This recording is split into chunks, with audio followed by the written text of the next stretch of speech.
Hey, everybody. Welcome back to the Son of a Blitch podcast. I'm your host, George Blitch, and today I got to sit down with the one and only John Norris.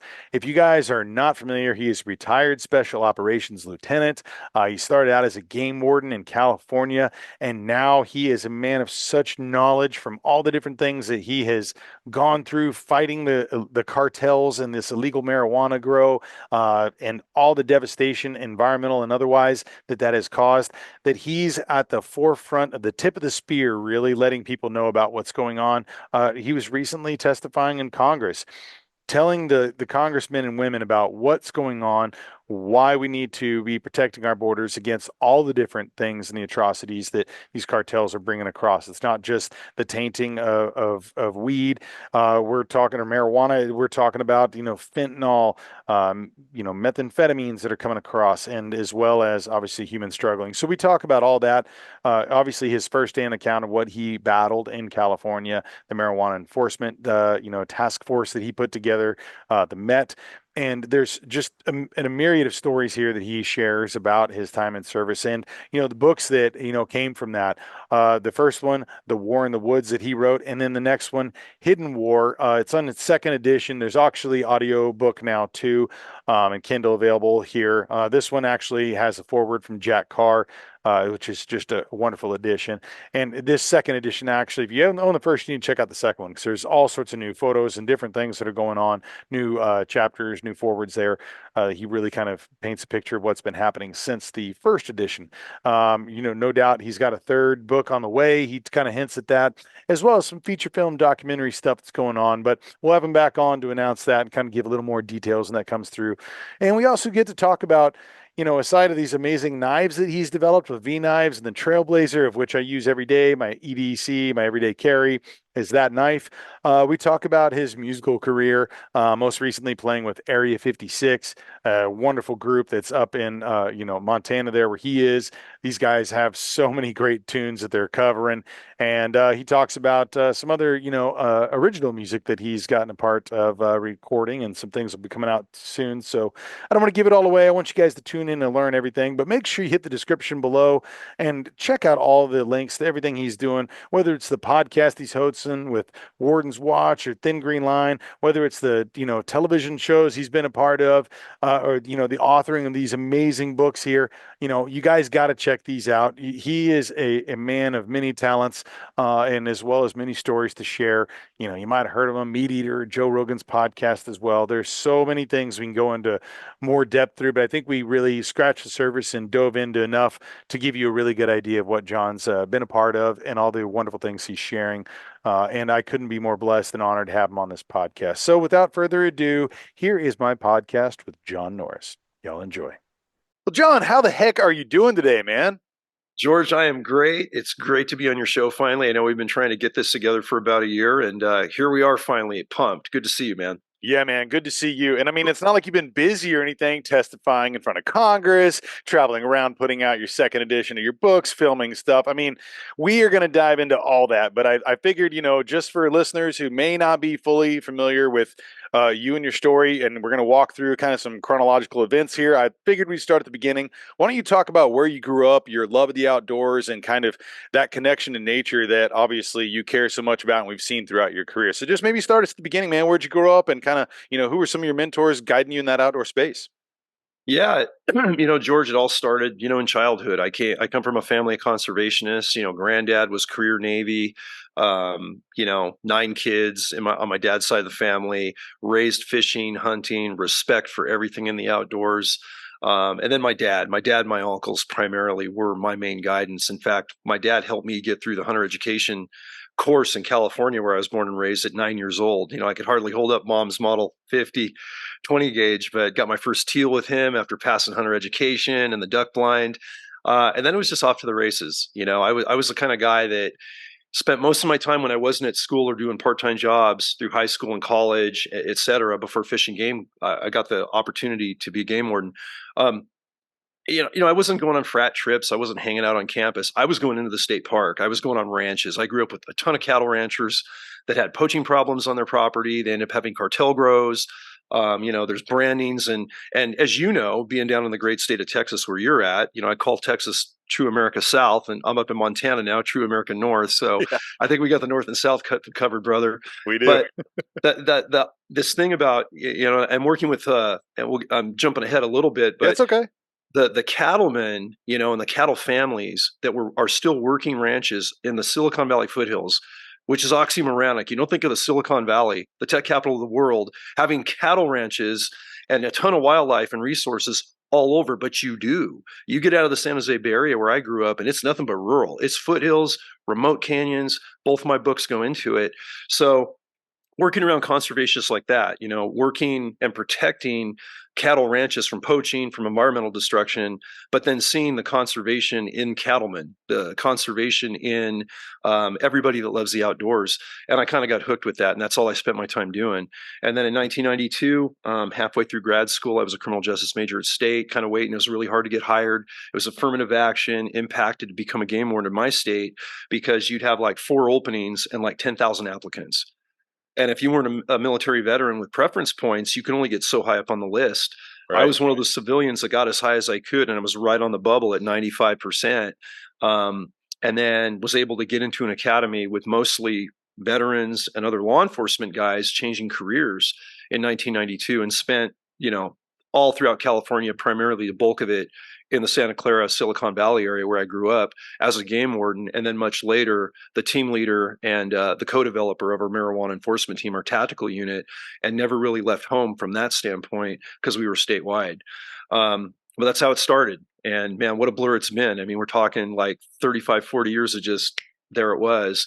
And it was just such a blessing, brother, to do that. I don't even call it a job. It's a way of life. It's in your blood, and we don't do it for the money because game wardens are not paid, that well, comparatively speaking to other law enforcement in most states. And there's that issue going on, but we're doing it for the passion of the job.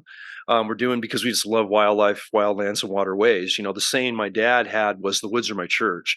Yeah. And that has become my saying. I think it really epitomizes where we find spirituality, where we find what's left that's pure in America all over the globe with all the conflict we have, the divisiveness. We saw this through COVID, right? We saw so much fear, so much hatred of one another, just utter chaos. And I think it was a great testament, a great test in this country to see where we're lacking community. And the outdoors was such a healing thing through that, in that when depression, suicide, and lockdowns were going on, more people went outside. More people that were from urban areas that mostly walked concrete trails were now in the woods. They were on a lake shore, they were wanting to fish, hunt, or just go out there and breathe. And Yeah. they were finding hope. We had, I think, a 35 to 40% increase the year of lockdowns in hunter education, online classes being done, registered hunters, weapon purchases, people going to training, self-preparedness, the survival mindset. And I always look for the positive, right? A silver lining in an ugly situation. And one thing the COVID crap show showed us is that there's hope, and Mother Nature. I mean, it was Mother Nature that was a spiritual healer for everybody. So I didn't realize how important that mantra would play in later in life, especially recently, but that came right from dad and grandpa. And yeah, that's where it all started. Well, I mean, you've also been somebody who's been protecting quite literally, our waterways, our resources, and especially in California when you were over there as game warden, you faced I mean, it's such a unique set of challenges and situations. And I want to jump into that. Let's kind of talk about that day, when you actually got the call that there was a waterway that wasn't running anymore, and kind of talk about this because this is, I feel like, an integral step into what that next chapter of your career went with the marijuana and enforcement, or the Met, right? The marijuana Yeah. enforcement team. And like, talk about what the kind of beginning stages of that, of when you're first learning about cartel growth in these public places and all of the destruction that causes in so many different ways. Yeah, it really was a big shift. It was a big career shift. I call it going from, that's when I call it the darkness started, when you went from light to dark. And not to say that the first part of the career doing traditional hook and bullet, hunting, fishing, angling, streambed alteration, hunter education tasks as a game warden was was any less serious, right? Or any less important than Sure. what we did on the Mets side, because some people, confuse that, like, okay, or, are you saying that, this is all that's going on out there? And no, it's not, Right. not at all. But, when I started my career, the biggest thing we learned in the academy to make your name as a good game warden, embedded game warden, was when you can go out and catch criminals that are deliberate, spotlighting poaching deer at night under a light when they know it's illegal, maybe behind locked gates, maybe they're baiting animals in a state where you can't bait, whatever. When you start making cases like that, you kind of cut your teeth as a real operator, right? On the game warden front. Yeah. That's what I wanted to do. I wanted to get back in my hometown and go behind gates where it was really going on. Animal populations were being affected, not by the people making mistakes of, I forgot my license, or I'm fishing with my daughter and I kept one fish that's half an inch too short. I mean, letter of the law versus spirit of the law. Those are not intentional poachers. Those are the folks that we warn. Those are our allies. Those are everybody that's out there in the woods appreciating conservation is part of the Thin Sure. Green Line. Sure. We may be the enforcement branch, but what you're doing with this podcast, brother, you're an integral part of the Thin Green Line and absolutely essential. And I'm grateful for that. And one Thank thing that was so cool about being a traditional game warden was that 95+% of everybody I met were probably armed, right? But in a good way. They were not adversaries; they were allies. I would spend hours sometimes on shorelines or in deer camps, talking with men and women and children that were happy to see me. Unlike most law enforcement, when they're knocking on your door for domestic violence or they're stopping a robbery in progress, that person isn't happy to see you, and it might get very violent. And we had definitely some pretty hairy situations that could have gone deadly when I did that work. But when I found that first grow site and realized that we have embedded criminals from another country, part of, criminal organizations, the technical term now is TCO, transnational criminal organizations, but in layman's terms, we're talking about the cartels.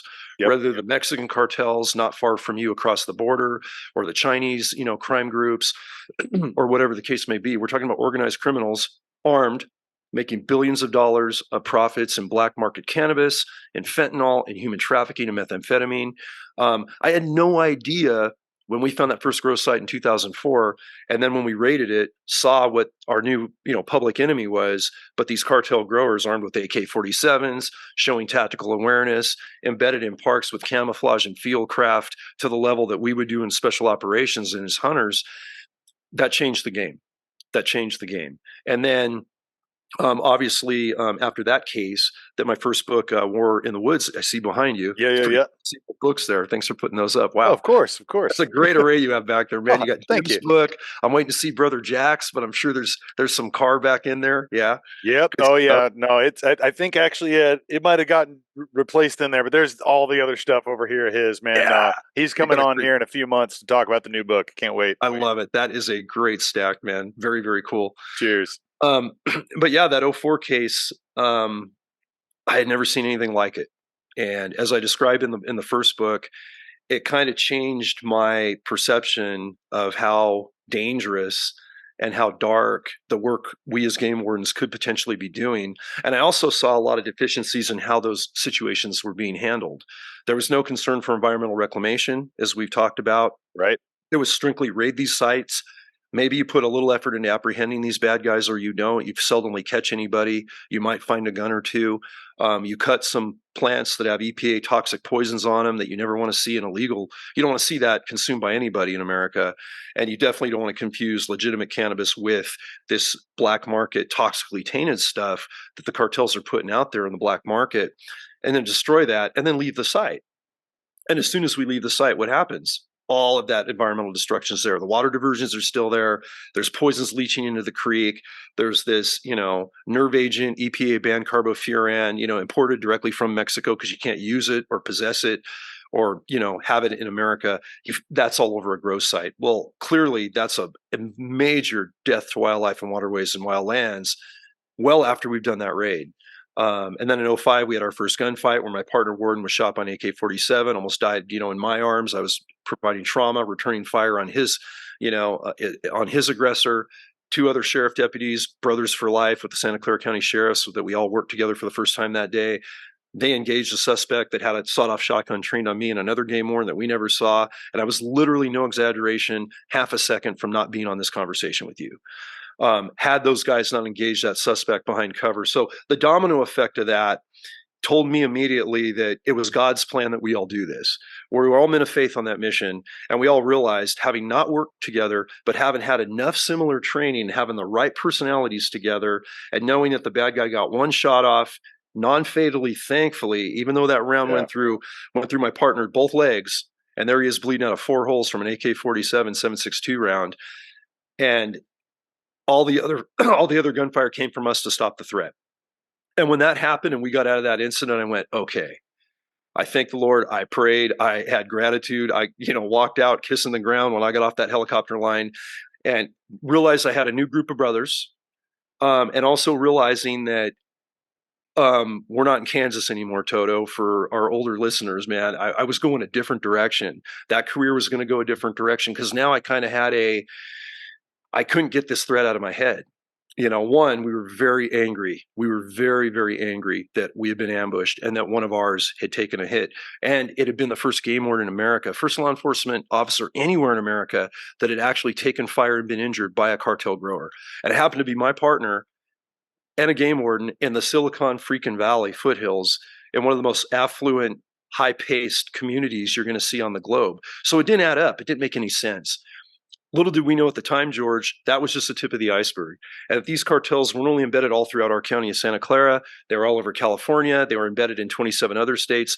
I did not know at the time that it went beyond cannabis, because now we got fentanyl, right? Which, as we know, is killing over 100,000 Americans a year, being done by the same factions, whether it's Sinaloa, Jalisco New Generation, whatever cartel's doing that, same ones doing the tainted weed, right?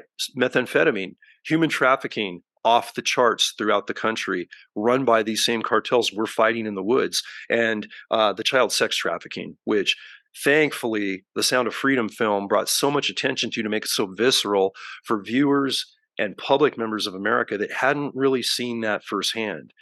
And, a lot of people ask me, they go, well, I'm not a marijuana consumer. My kids are never going to touch it.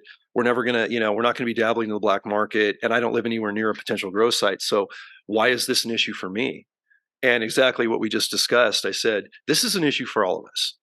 Every American, I feel, in my, opinion on this thing, is should be a domestic priority for national security. The border is always an issue close to where you're at in Texas. That, we're going to get into congressional testimony in a bit, but that was a big issue of why I was there and what that same congressional committee is actually doing on the border as we speak, since I testified a couple months ago up there in DC. But the bottom line is, this gets to, a domestic eco-terrorism war, I think, with embedded criminals that are acting with impunity right now because they're just not being fought as a priority. And I know I'm preaching to the choir. You and I have had side conversations before this show. Senator Dan Crenshaw down in your great state is doing amazing work of highlighting the issues, showing what's not working at the border, and showing what, as a national policy, needs to change. But aside from that, the problem is still there. And it started for me on an environmental component of, what does this tainted cannabis production do to forests? What does it do to water? What does it do lasting effects to communities? And when you look at these EPA banned poisons, no exaggeration, two tablespoons of this stuff dumped into a small creek can kill miles of every aquatic living in that channel. That's how nasty this stuff is. It's a nerve agent. It's an anticoagulant, just a couple drops of it put in a tuna can as an animal or person detractant all around a grow site by the growers. I've seen a 400-pound sow black bear lick that tuna can and get just a couple drops of that in her system.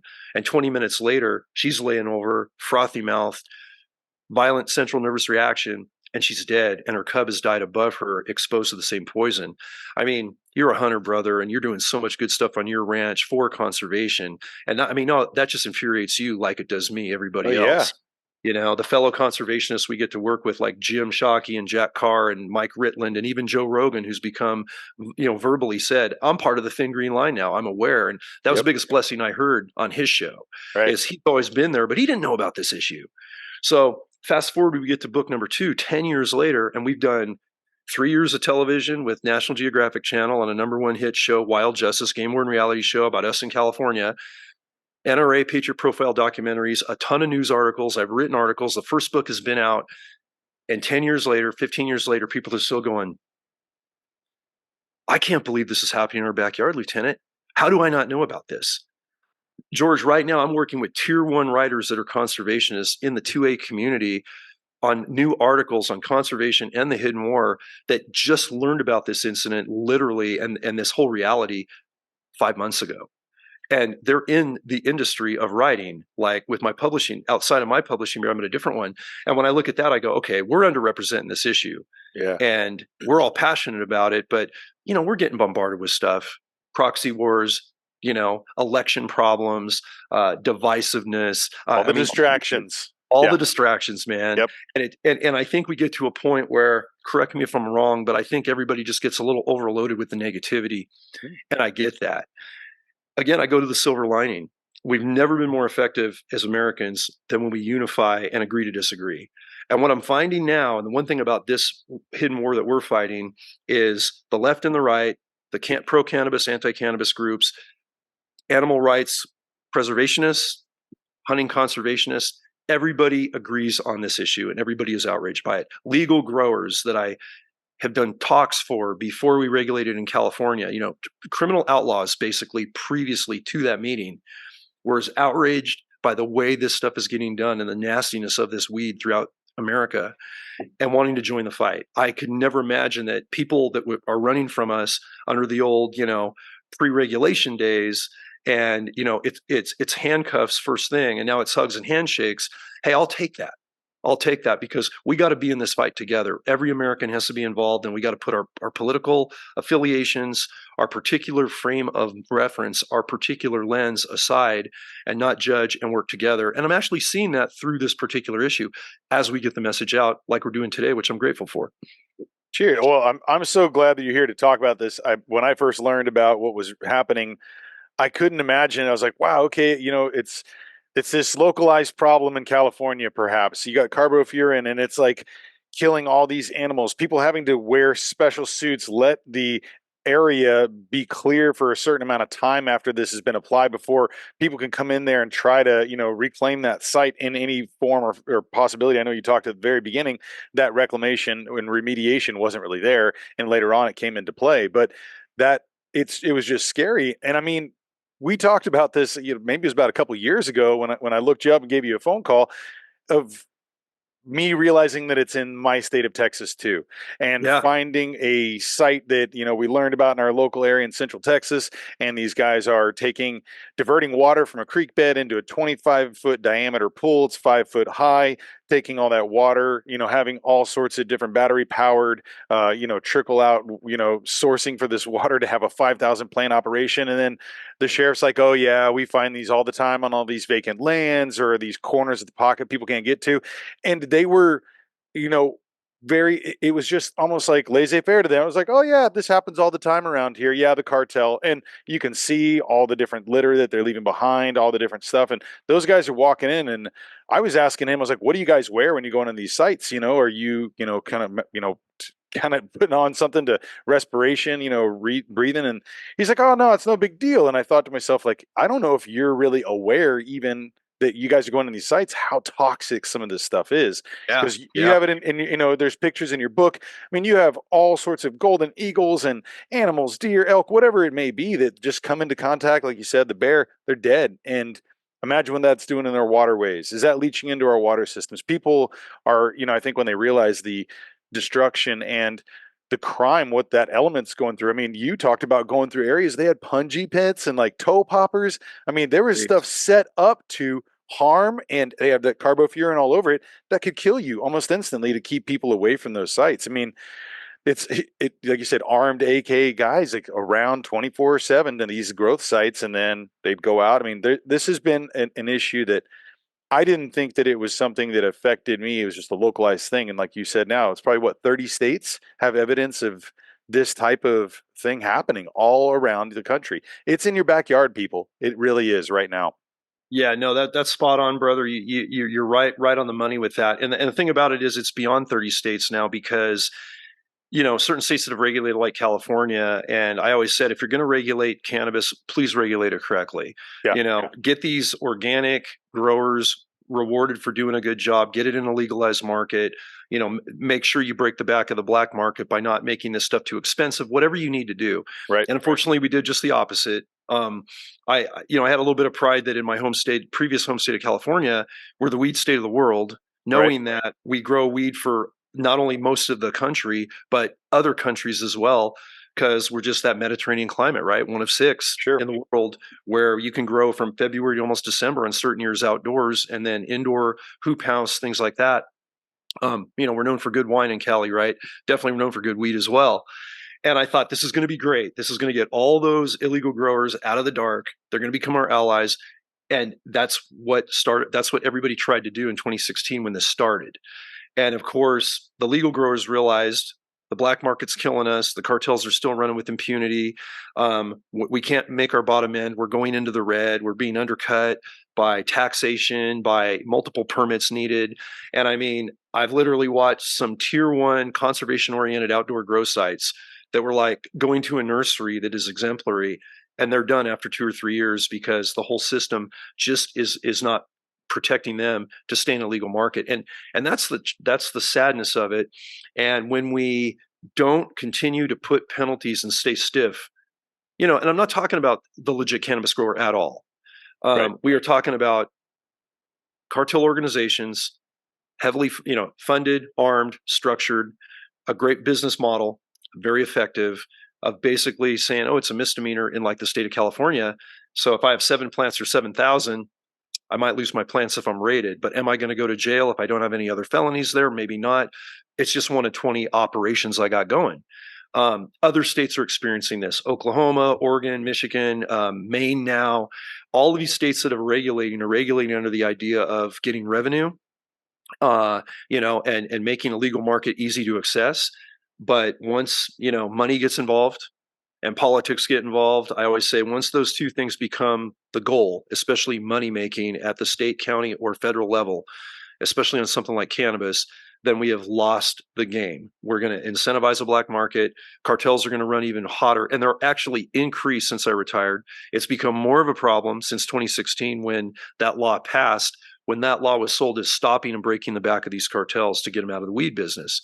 So we learned very quickly, and I use California as an ideal example of what we shouldn't do in other states, and something I talked about in Congress as well. Regulation does matter, and we have to put an enforcement priority on it. Penalties as well, education, environmental reclamation, and the environmental component has to be in that equation, because whether you're conservation or not, everybody loves fresh air. We love clean water. We love for our kids and grandkids, to see what a black-tailed deer or a Texas Yeah. mule deer looks like, or a hog or whatever. And it's just expanded to other states. And now in the states where it does become legal, they don't have to hide in the deep forests anymore like we primarily fought during my Met era. Now they're on rural tracts of land that you can drive to. They're in the boondocks, but they're not hidden in a deep canyon in national forest. And it's hoop houses with thousands of plants. They've got all the EPA banned chemicals on them. And there are tens of thousands of these in most counties, say in California, that law enforcement is aggressively going after, and they're kind of playing whack-a-mole. They're barely putting a dent, and that comes to regulation, that comes to policy. And I don't play the political game, but I can use what we know and what we've learned on the ground through blood, sweat, and tears, literally, Right. having major physical fisticuff altercations with these guys that don't want to give up. Our canines getting stabbed with blades coming out to stab us, gunfights where they want to, basically dump an AK round on us, and we have no choice but to defend ourselves. 6 gunfights before I retired. The first one we just talked about in book 1, and there were more that continued. And through good training and great canine assets and being able to form a tactical unit dedicated to this is what's really kept us a lot safer for obvious reasons. And what a blessing it was to be part of that process and to see those men still out there every day, kind of, hitting that whack-a-mole, but basically making a small effect dent, not because they're not putting the effort out, not because they're absolute warriors and committed and dedicated, but because the way the policies and the way the structure of, the structure of the organization works when it comes to cannabis regs. So that's something we need to talk about. And I do talk about it at the end of Hidden War, especially the new edition you have in the second edition Yep. has all the mission chapters. Oh man, you got yours? Oh yeah, I got God. multiples, man. I got multiples. You're the man, dude. Thank you.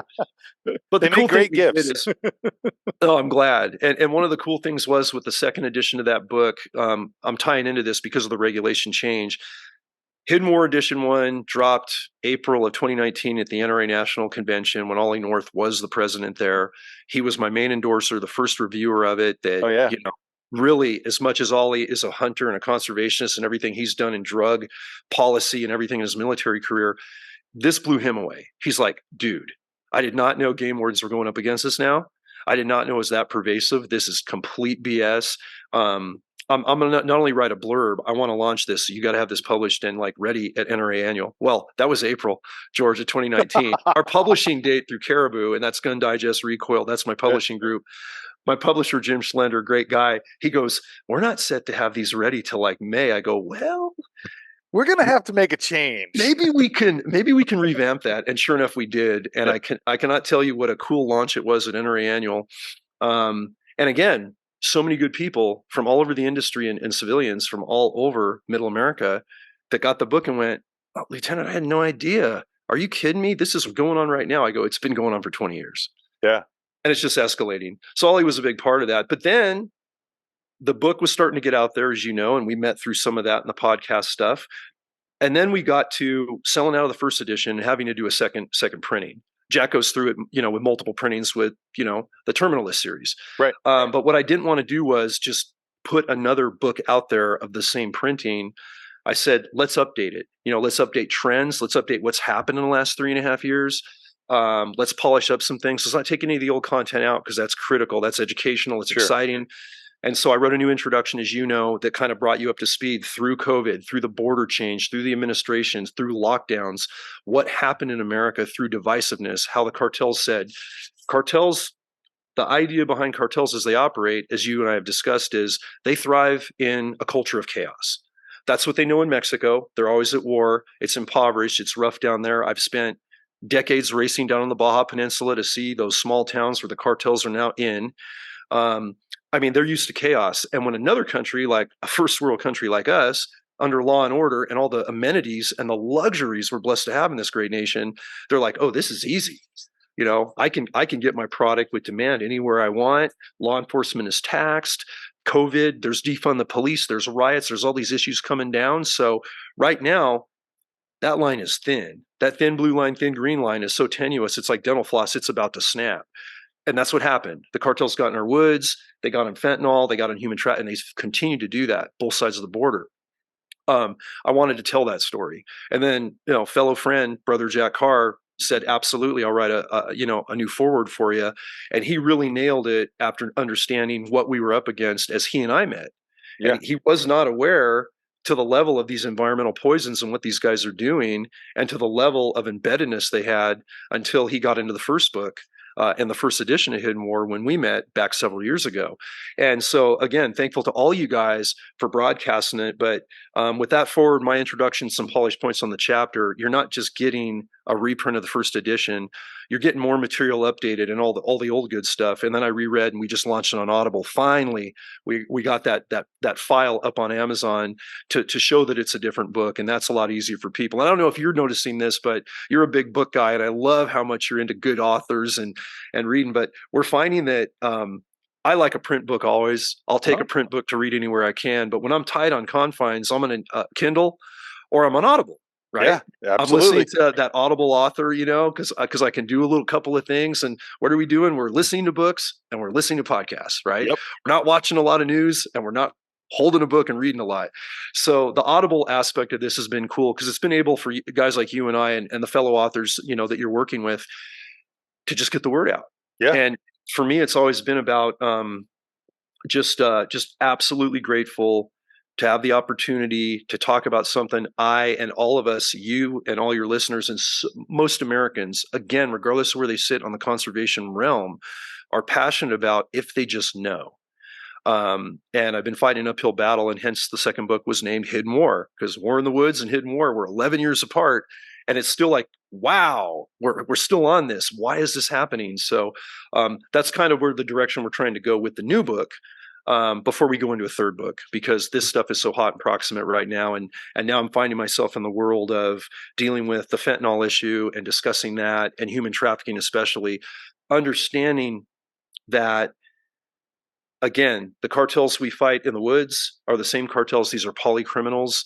They're making billions, not millions, billions of black market dollars off all of us. And America, I literally call it it's basically, the middleman, and we're leveraged. Our public, our wildlife, our children, they're basically the expendable, for these criminals that honestly have no concern for environment. They have no concern for humanity. They're all about money in kind of a savage way. And a lot of that I go into in the book, and we're not making a judgment. We're just talking about the actions of how we are treated and how we are perceived by criminal organizations like this. And big changes have to happen. And I think hopefully through with what, bipartisan congressional groups are doing now. As we talked a little bit before the show, I was invited to testify in Congress in October of last year. So just a couple months ago, not first time to DC doing outreach, but first time doing that. So Right. that was a little bit of a new deal. And I had about a week to put together a 12-page paper, a testimonial paper, and I was able to include photos of these new poisons, right, of the elements of the Chinese element now. Now we find that the Chinese organized crime groups that are coming up through the borders, being trafficked by the cartels, obviously with easy border crossing under the current crap show down there, as you know, Oh, and we're yeah. getting these military-aged males, very intelligent, very physically capable, with passports from China in grow sites all over California and other states that are now taking over the indoor grow operation or the outdoor rural grow operations on private land, working hand in hand with the cartels for the Chinese providing precursor chemicals for meth, all the fentanyl chemicals, actually working hand in hand with the Sinaloa and other factions of cartels, with everybody getting rich, with all the money being laundered in place in America, both for the Chinese and for the Mexican groups. And how is that even possible? How can that happen in America with the amount of fentanyl deaths we have, with our children being targeted, with human trafficking off the rail charts, and this EPA banned poison toxic cannabis still getting out in the black market everywhere? How are we not looking at this as an internal war that we have to win for the sake of our people? I hope we're getting there. I hope we see a change here in the near future. I think if we don't, we're going to have some really, we don't have a lot of hope going after that.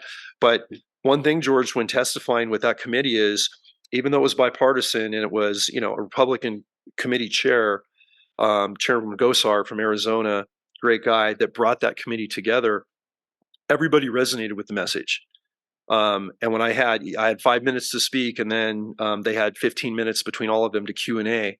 And up on my YouTube channel, I have all that edit, so people can see exactly the questions that were asked and how unaware many of the congressmen that were from the border, focusing on the border and focusing on the cartel problem for the sake of all of us, wired right, how unaware they were of Silicon Valley, embedded in America, environmental. What are these EPA poisons? Whoa. I mean, this isn't just a border issue now, it's everywhere. And that's really what I was able to speak to. I'm very fortunate to do that. And response was very positive from both sides of the fence in that Natural Resources Committee in our U.S. Congress. So everything like that is an opportunity to spread information and hope you get to the right influential people that can change policy, that can change film. I think, I'm a big film buff, like I'm a book buff, right? And again, I'm going to talk about movies that impact us, that drive us and make us emotional. They're not necessarily feel good all the time. They're not necessarily most comfortable, but they grab us. And I'm going to go back to Sound of Freedom. Yep. Sound of Freedom, when it dropped last July, and I remember it dropped on 4th of July when it finally made it. And I know you know this, but for listeners and viewers that don't, 5 years after making that movie, they still couldn't get that thing distributed. Why was that? What does that say about how we're trying to hold back information, or we're trying to soft sell something, or we don't want to freak people out, or we don't want to expose something that heinous? Well, there's no way we're going to make a dent in it, brother, if we don't show how dirty and rotten this is. I mean, and again, I might have a bias from working with some very violent people and seeing the dark side of so much.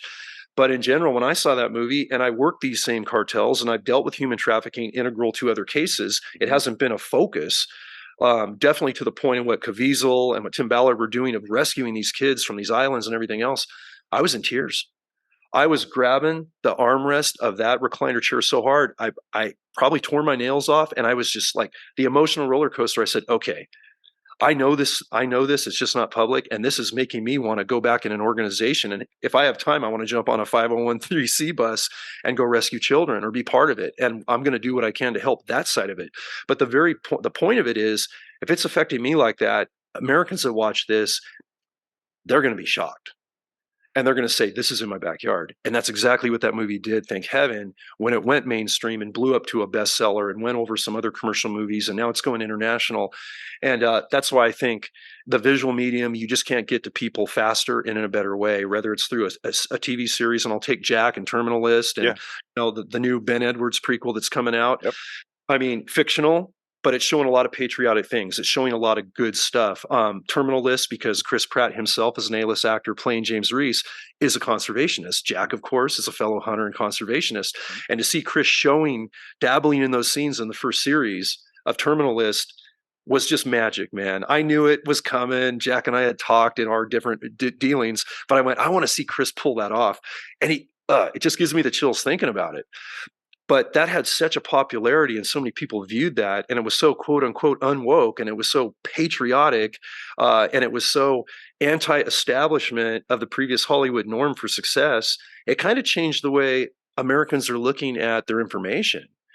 And I think we're seeing a little more patriotism in it to show that the Maverick Top Guns can blow it up and show patriotism in a good light. Mhm. Men can be men, women can be women. Heroes don't always wear capes. It's all of us in this mix doing good things. So I think that's the way to do it. We do it with the books, we do it with the audibles, and we do it with film and scripted series. And we need more of that. And then I think we'll get enough people pissed off and infuriated and heartbroken. I mean, dude, that movie rocked me, and it rocked my family when everybody watched. I was like, wow, that's going to shake some that's going to shake some trees. Now that and it has. It Yeah. absolutely has. I mean, it is you've seen the social media responses from big players, how critical this human trafficking thing is. And if everybody makes a connection to weed, to fentanyl, to meth, to human trafficking, to our children, I don't know one American, regardless of where you sit in this nation, that wouldn't say, "Oh yeah, I want to know. I want to be educated. I want response. I want a team. I want to make sure my kids are protected. I want it a national priority, and it needs to be." And I think we're going in that direction. I have hope for it. I do too, man. I mean, we've talked about this too. We have in our family two ranches in our family on either side, my mom and my dad's side. On my Yep, mom's side, we have it right about 30 miles from the border, and close. well, very close. And it is insane how many people are coming through. And when I was growing up, I'd see families. You'd see like a grandfather, his like one shoe's Yeah. blown out, and he's coming up, and he's hungry and thirsty, and it's like, yeah, we're gonna keep you alive while you're walking through. You're trying to make a better life for your family. God bless you. I get it. We're all Yes. coming from someone else, unless we're Native American Indians, right? We're Right. all it. We're We've all all. yeah. It's a melting pot, and We're all immigrants, man. exactly. There's a lyric by Jack White, who's what and who's who. You should kick yourself out. You're an immigrant too. Like in this response, everyone's like, we can't let them here. It's like, now that you're here, you shut the gate. But you have to do it in a systematic way that doesn't put pressures on these systems. You can't let certain types of behavior and criminal activity in, and we're endorsing that. Like you're talking about, like I remember you were mentioning how, like, one time they like flood this one particular area, all the response comes in there to try to slow down that area. Well, all they're doing is just that next seepage of spots. They're throwing through people through there. And I've had, Border Patrol, game wardens I've talked to in South Texas where they're saying, yeah, oh yeah, last week wasn't bad. They're running in groups of 100. Sometimes we're seeing like Yeah. 200. I was like, that's good, but Yeah. it's all military age men. And occasionally we've seen on our game trail cameras and stuff that if there is a female, usually she has her head down and there's someone with their hand on her shoulder walking her through the brush. You can tell she doesn't want to be there. For a fact that it's like, it's not these families that you're seeing come across anymore. It's a whole different thing. We've got guys with backpacks that are threatening to kill people who are working on our place in Right. Spanish to each other. He was married to a Mexican woman. He knew what he was saying. He's this white guy. Yeah. He's like, hey, by the way, I'm armed and you're not going to take me and you're not going to take my truck. And it's like they are by any means necessary. Who knows what they got in their backpack? That could be $20 million worth of fentanyl between them. And if they get caught, their family members are going down. They're enslaved in that traffic too. They might not even want to be there as mules, but they're having to be, otherwise their families are being killed. It's a ruthless thing that's happening with the cartel in every single element. And I couldn't be more disgusted and sad at what we're seeing Yeah. on a day-to-day basis, but at the same side, there's two sides to every coin. I couldn't be more happy that there's people like you that are shining a spotlight on this, because that darkness is out there, but until we shine the light on it, do we not need, that's when we see what we need to fix. And this is something that is across the entire country in different Yeah. elements. Like you said, it started out maybe in your awareness of this illegal growth and the environmental and it impacts that it's happening, and then, oh my gosh, the criminal impacts, and then we're Mhm. seeing this in fentanyl, meth, all the different human struggling, and these are, again, I'm not trying to just reiterate everything you say, but I just see it, and I am wanting to make sure that people are aware and that they can do something about it. And I'm glad that congressmen and women who didn't even realize the levels of this issue are now being, it's brought to their attention. Hopefully we can see change. And I guess that was kind of a question I wanted to ask you, is like, what, aside from maybe like teams that are being formed to unilaterally fight this, what are you seeing as some stepping stones you can say this is successful, we're making some grounds here? Or is that something that you can say? Yeah, no, I can talk about it. And to get back to what you were experiencing, what I like about this is coming from you on the border right now as we Mm, speak. This is on your ranches, and in my pilot film for the Thin Green Line film series that I run for Recoil, I know you've seen that. yep. Um, we were on that. I was on the Southwest Texas Mexican border for the first time in my life, and it was mind blowing to see the trap. And this is when we had border protection. This was Yeah. right before pandemic lockdowns, right before the change of administration. And now being down there and seeing what you guys are experiencing now, it's tenfold what it was, and that's probably a conservative. Oh yeah. Um, but showing that it's happening down there where you're seeing it, and I'm up here in Montana, and we're seeing the human trafficking, fentanyl, meth are off the hook here in wilderness country that you would not think of a community necessarily be involved in that. Plus California, it just reiterates it's all of our problem, right, brother? It's Yeah. all of us. And what I see happening is outreach and education more than anything, and programs to educate the masses on what we're dealing with. I'm seeing fentanyl warning signs up here in northwestern Montana. I'm seeing them all over California. I'm seeing in other states. I'm teaching, Billboards. talking Yeah. at. They're everywhere, Everywhere. and Yeah. by the way, this is what fentanyl can do. This is what you need to have for an antidote. The fentanyl, protection kits now that are being put in schools. Human trafficking. These are the signs to look for. If a person is making these movements, all those little, target indicators, we call it, right? Those giveaways. Um, Kids and families should be educated on that. If you're out of view of your child and you don't have a weapon or CCW, you're not capable of defending life when you get an aggressor coming in to kidnap for trafficking purposes or whatever the case may be. There needs to be some change to that. I think good policy, sensible policy on every level. And obviously my forte on what works and doesn't work is in cannabis, but fentanyl isn't any different. How you're going to structure that, how you're going to attack it, methamphetamine, trafficking crimes, all of those. Obviously, those are you get your felonies. You're going to get some stronger convictions. It's pretty much a slam dunk the way they're scheduled. Yeah. But I mean, some of these states that are saying, was it Oregon, I believe, that opened all legality to all drugs and decriminalized meth and fentanyl and heroin, and they're having another, it's a train wreck. I mean, a full on, bullet car derailment in that state. And they're going, what were we thinking? Well, you know what? I don't know what you were thinking, and I'm never going to disparage an independent opinion because I don't want to generate any more divisiveness than we have in this country because it's going to destroy us. Yep. But I want to just say common sense, good policy, and getting our policymakers fully aware. And I go back to congressional testimony of talking to open-minded, Republicans and Democrats. And even though they don't get along all the time, and even though there's some, they're headbutting like crazy, like never before in our Congress now and our Senate, we see it. It is disheartening. But what I saw that day was kind of a light bulb go off. And now that same congressional committee has literally been on the border doing subcommittee work and touring and seeing every aspect of what's going on for the last month. And on different news channels, I'm seeing the same congressmen and women that I know now that we presented to that ran that first committee we did 2 months ago, and they're going down there and they're able to call BS on what they might be sold from a bad media source because they know the background, they know the impacts where this stuff is going deeper into the country, and on an environmental standpoint and just on a public safety standpoint. So it comes honestly from just good policy and prioritization. Yeah. Prioritization. Take policy and prioritize it, put it in the top 10. Dan Crenshaw talks perfectly about this all the time. The war with the cartels has to be a number one priority, like anything we would do from an attack from a foreign invader. There's no other logical way to stop it. And this can't just be a law enforcement or military response, I think, George.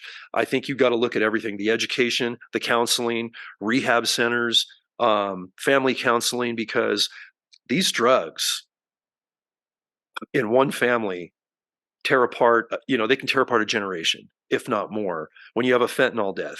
And we're having fentanyl deaths in my old stomping grounds of the Silicon Valley in affluent communities of a valedictorian high school senior that's slated to go to a great school. She's got a volleyball scholarship. She plays an instrument in band.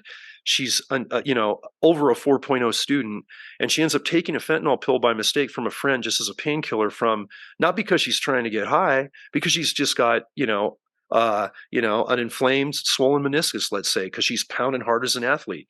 Goes into her bedroom to study and go to sleep, and the next morning, mom can't wake her up. That happened a couple months ago to a very close friend of mine's family member. And, everyone's that I know knows somebody that experienced a fentanyl death.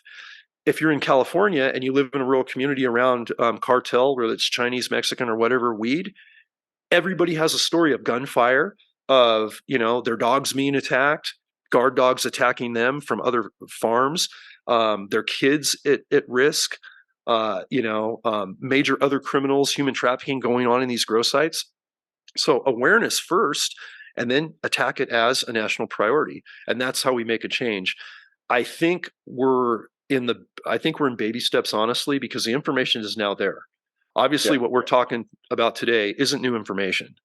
The fentanyl issue now is red hot after 5 years. The human trafficking issue couldn't be a hotter button item because of Like Sound of Freedom. And now awareness that there's all these human trafficking, really what I call tactical law enforcement units throughout America doing amazing work. And they've been doing amazing work for a decade or more. But now all of a sudden we need more of this because now people are seeing it. So this awareness is the first sensible policy, and it somehow, some way, and I don't honestly know if this is even possible, we got to get people at the political level in our House and our Senate agreeing to disagree and coming together for good policy. And something I do know that is happening right now that I can talk about is one of the reasons that congressional committee is down on the border is a multitude of other border control bills are coming up. And they're being more protective of America, I think. They're being more sensible based on these experts that are coming in to testify in congressional hearings. And one thing I'm seeing is more and more bills are coming up, and we're getting asked to go back and do more of this education, which means different congressional committees, different congressmen, different senators are starting to become aware. That's showing me that somehow, some way, we're getting past that ugly divisiveness by the parties, and we're going to get somewhere to say, hey, we can agree to disagree and we can fight about this other issue later. But you know what? Our border is flooded. The environmental impacts that are coming, the nastiness of criminality that's coming across, what you're experiencing as a Texas rancher, brother. I mean, Trash everywhere.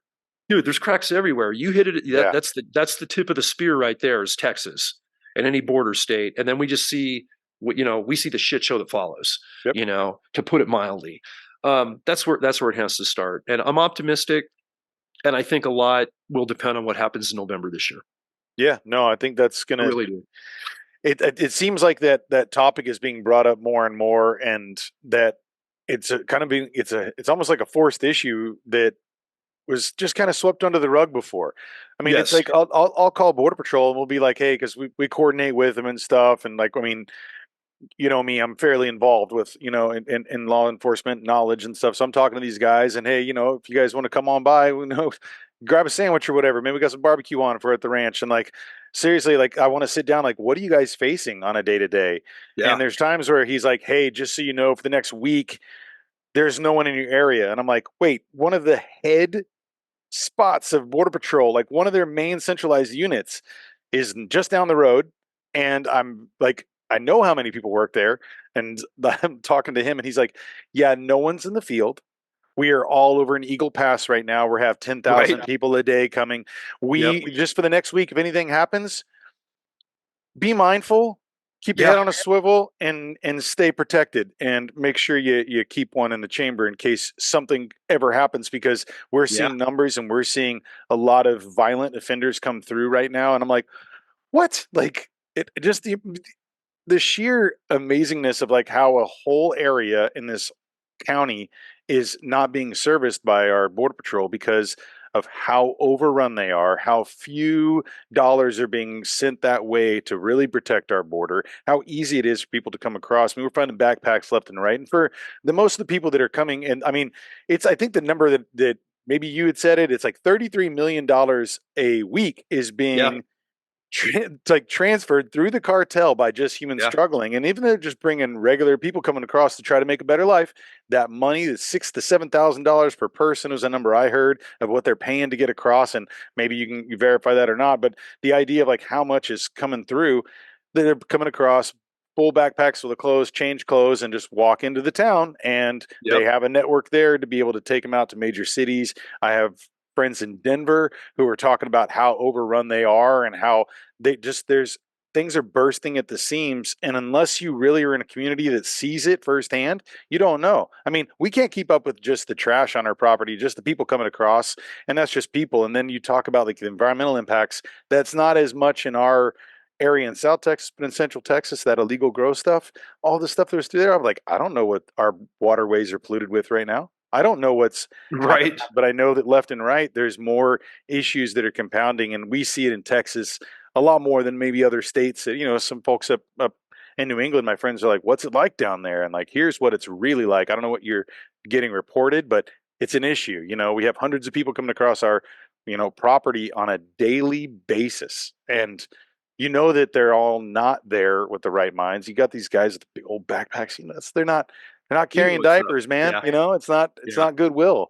So yeah, no, I mean, we could talk to a red in the face about this, but I wanted to kind of pivot in two directions. One, I heard you mention third book. Is there anything that's coming in that you can talk about that at this point, or is that just kind of something you're beginning to work on, or is there an avenue of interest that you want to kind of have a spotlight on for that third book, or is this just kind of at the very beginning stages of? It's beginning stages. What I can say at this point is the discussions I'm having with my great publishing team is we're going to stay on some of these issues that I'm still continuing to fight because Mhm. they're relevant. But let's just say there's a lot of traditional work from the past that paved the way for the future, and some cases no one's heard publicly that are mind blowing, that really led to a lot of stuff we're doing here. And one thing I can say, there's going to be some really sinister twists to another faction of West Game Wardens get involved in. I'm not going to give away what that is, but it does have a lot to do with what we're discussing today. Yeah, And I know that's really general, and that's yeah, all I can say at this point that's because, fair. but that, and I want to go. I definitely want it. It will stay nonfiction. I've had a lot of fellow authors and friends go, "Hey, are you ever going to dive into like CJ Box, who does the Joe Pickett series? He's a good friend. He's been on our Wardens Watch podcast twice now. You know, he catalyzed the Joe Pickett TV series and went 2 seasons on Paramount. Thankfully, they got something about game wardens on, a scripted somewhere. Um, but CJ just keeps mixing it up in his books, and he can do that fictionally. And I've had a lot of, CJ included, does, and these guys say, hey, would you go and do something fictional? Eventually that'll probably happen. But there's still a lot of non-fictional stuff that I think will be really beneficial, not only from the thin green line perspective, but just from domestic security, love for the outdoors, and bringing kind of conservation in as some of the healing elements that we talk about today, Yeah. from experiences that go, way before and up through the COVID pandemic and that mess. So we're dabbling in areas like that, and I'll have some stuff in the not too distant future on that. Yeah. Good. Well, I look forward to it. Whenever that's about to come out, we'll have to have you back on and kind of announce it Heck as yeah, well. man. Yeah. And Yeah. I'd be honored. You also are talking a lot. I mean, let's talk about your podcasts that you've run and Wardens Watch, Thin Green Line. Let's talk a little bit about what you've done. And are you still very active with that? What is it that you're kind of putting the focus on? I know you've done some filming and things. So, what's in your day to day? And can you maybe just kind of give people, if they haven't listened to it, what they come to expect and where they can tune into that? Yeah, for sure. I co-host Wardens Watch podcast. The founding member of that is Wayne Saunders, lieutenant, good guy out of at New Hampshire. He started Wardens Watch right after retirement, before COVID started, just to have a game warden specific show to tell game warden stories. Because again, the public loves game warden stories. Everybody Oh, loves yeah. game wardens. We're pretty unified, because we're kind of that animal cop that everybody digs. And Wayne had been a Northwoods Law alumni. He had been on that show, Right. on Animal Planet. I was a wild justice guy with Nat Geo on our California show. And we met it was right after I retired, right after the first edition Hidden War dropped. And I was actually giving a talk to just a group of chiefs of all the different states, fish and game warden chiefs. And Wayne happened to be there with International Wildlife Crime Stoppers with his booth.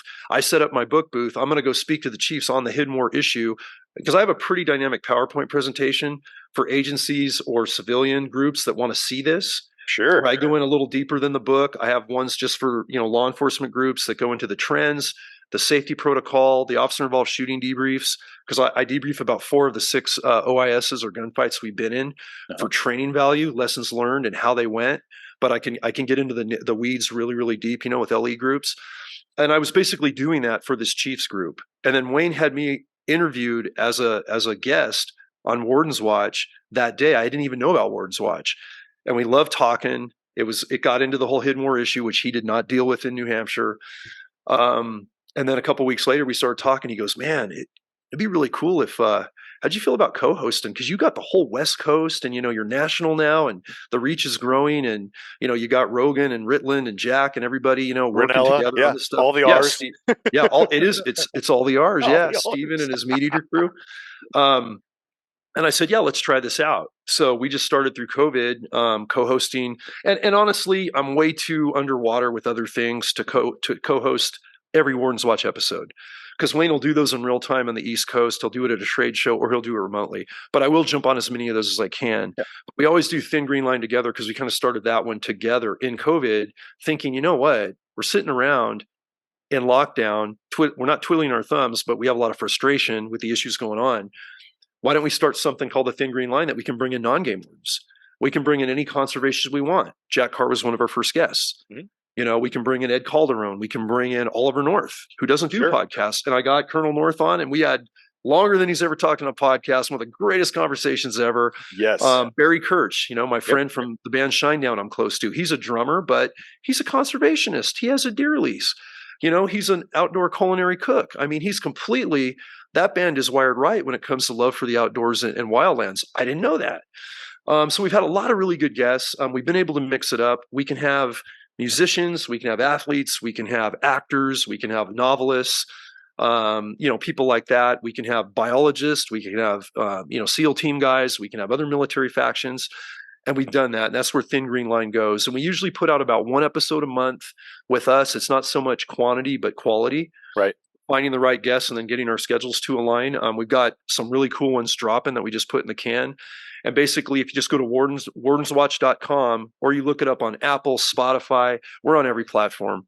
It's free to listen to. We have a Patreon type deal if you want to see video content or get, behind the scenes footage. We have the triple threat pack option where you get a Hidden War book personalized. You get one of my Trailblazer folders, one of the blades that I know you're really familiar with. It's my EDC, man. I know, man. I'm I take honored. it every day. And not just you pushed them out into the community. You got a little battle contingent. So I got to say thanks. Big You're time. welcome. Well, we go to the ranch, man, and there's 4 dudes there who've got the same knife. So one of my buddies, Matthew Mitchell, he's got the MM on his. This one's marked over here to make sure. I'm telling you, man, it's the best thing. I was a knife lover, and I got 2 that's like in case I leave one in the truck, I got another one, man. They are wonderful knives. Well, let's jump into that for a second too, man. Let's talk about V knives and about the Trailblazer and exactly what's going on. I know there's some new knives that came out recently. Why don't you just lay it out for folks where they can go and learn more about it? And I think I'll just kind of preface this with the idea. It's like you designed that knife with your buddy based on all the things that you wish you could have in one knife when you were on the force, Yeah, correct? that's the best way to say it. And I got to give a big shout out to Mike Bellicamp, who's the founder, CEO of V Knives. And Mikey's been in the game since running the Spyderco factory in Golden, Colorado, in his 20s, way Yep. back when I started my career in the early 90s. We happened to get introduced at the perfect time. Didn't know anything about each other. Literally 7 days after I retired from operations at the end of 2018, before Christmas. He's a rock and roll guitar player, metal guy, writing an album right now, been in bands growing up. I got to talk about that because you're a music guy too. You were Mm-hmm. quite the Mm-hmm. shredder yourself. Yeah, I've Oh, been cheers. following you, brother. That's awesome, George. But the thing was, when Mike and I hit it off, he goes, "Dude, I had no idea about you game wardens doing this. I'm all about the thin green line, and um, let's design your signature knife." I'm like, "Okay, let's do this." I mean, I haven't designed a knife before. I've been a knife guy. I've Yeah, carried like 30 different blades. I probably have at a time. 100 different blades. Yeah, yeah, not all at the same time, but yeah, he took my initial design that had the glass breaker, that had the seatbelt harness cutter, that had a drop point blade that's easy to deploy fast, yet it's not a switchblade, so it's legal in all the states, but it's a drop point so you can skin, gut, and do field craft, but you can also fight or defend if you need to. Lanyard loop, all those things you need on a folder, right? So I have the original draft is on sketch paper with a sketch pencil that I can kind of move around like an art piece, and it's a very robust looking drawing. I'll just say that. Sometime I'll share it. And actually, Mike just gave me back the original drawing that's now in my fire safe because we've got this chronology of designing these Sure. blades together. And the thing that was just great is he looked at it, he goes, "Okay, I see where you're going with this." He goes, "That is a really, really hardy, robust Studebaker. Let's put some Ferrari into it." I went, and he's a rock and roll guy, and V Knives just has a great, great edge with good quality. I'm like, I like this guy already. He's a big Rush fan. He knew Rush. I'm a Rush fan, Oh very yeah. influential growing up. But all the other metal bands that we grew up in were of that same generation, like you. So we ended up talking music and playing guitars more, and me listening to him shred. The first meeting that we ever did anything on the CAD drafter, and then we finally designed the knife on the second meeting, and that's what the Trailblazer that you carry has morphed into. And then 2 years later, last winter, actually the winter before last, over New Year's weekend, hanging out here in Montana, he was spending some time, and we had been talking about a fixed blade series, Yeah. specifically a fixed blade survival blade that you can hunt, fish, survive, chop, cut, build lean-tos with, whatever. Um, and that was the main thing a lot of my people wanted. They said, "Hey, are you going to do a fixed blade line?" I said, "Eventually, yes." Well, now we're finally designing it, but in the process of designing that, Mike also said, "Hey, I'm getting a lot of inquiries about a small fixed blade, a possibles go-to backup knife for law enforcement and military." And ironically, I had been getting those same questions, but I said, "We're probably only going to do one because I don't want to overtax the system. I mean, Yeah. we have a whole a big lineage of new products coming out, and I didn't feel very I thought that would be a little too much in the Trailblazer for the moment. But Mike said, "No, I think we ought to go for it now. We should do two knives." And so that's how the Trailblazer full size fixed, and then the Delta blade came out, and the Delta is just that little go-to, drop point fixed blade with the removable thin green line scale handles, skeletonized underneath. It's in a Kydex sheath. It's become my carry field knife for hunting, especially. But put it on your short haul harness if you're an operator. You got to cut yourself out of a helicopter harness or cut yourself from a line, swiftwater rescue, you name it. I mean, it's Yeah. just a good little fixed blade. And the full size Trailblazer is a 5-inch blade, robust. The tang on the back is a 1/4-inch nut driver for the glass breaker, and you've got a built-in sharpener in the sheath. I mean, Mike thinks of stuff like that other companies don't do. And on a fixed blade, you can sharpen every blade you have from any manufacturer as long as you have that fixed blade sheath somewhere close. So they've been real popular, man. We're sold out of most everything for first run. We're going to be going into our third run of Trailblazer folders that we're on the third year of those, and we're almost sold out of the line of fixed blades. I think I'm down to 2 Deltas, and they're gone. And we made the mistake of only making 1,000 of those blades. Our distributors got 70% of them, and between what I got from the company from my side of the royalties and what Mike's selling out of our retail store and through our factory, I can't get any more Deltas for another year, and I have a handful left. And I'm going, oh man. So we're definitely going to make more next time, but. Yeah, just a real right-minded company, a true friend and brother. I mentioned his album because I know we got the music, and we're going to talk about music. Yep.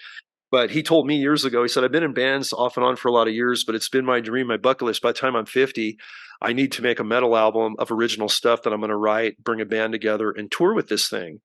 And he goes, and what I'm thinking is, I want you to co-write the lyrics with me for a song called Hidden War, and we'll write the music.